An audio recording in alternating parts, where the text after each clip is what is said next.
మా ఇంటి పక్కకు ఒక అవ్వ ఉంటుంది. బిడ్డ, మొన్న ఎంపీ ఎలక్షన్లల్లో ఓట్లు వేయించుకున్నారు కదా, మరి ఎవరు గెలిచిందో తెలిసిందారా?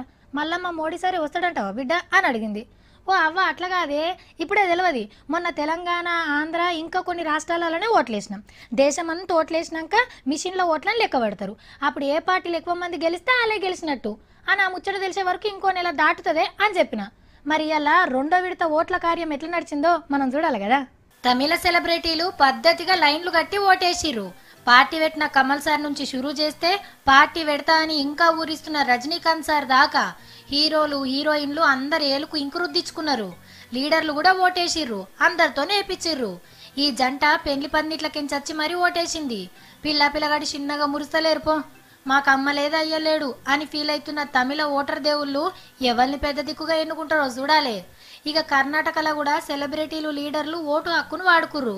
ఎంపీగా పోటీ చేస్తున్న ప్రకాష్ రాజ్ సారు ఏలుకి ఇంకంటించుకొని పోట్వలకు ఫోజ్ ఇచ్చిండు పక్కా గెలుస్తా అని.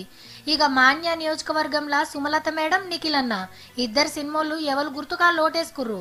సేమ్ ఇట్లనే 11 రాష్ట్రాల పబ్లిక్ ఓటేసిర్రు. ఇయాల మొత్తం 95 నియోజకవర్గాలు, 15 కోట్ల మందికి మీదనే ఓటర్లు ఉన్నారు.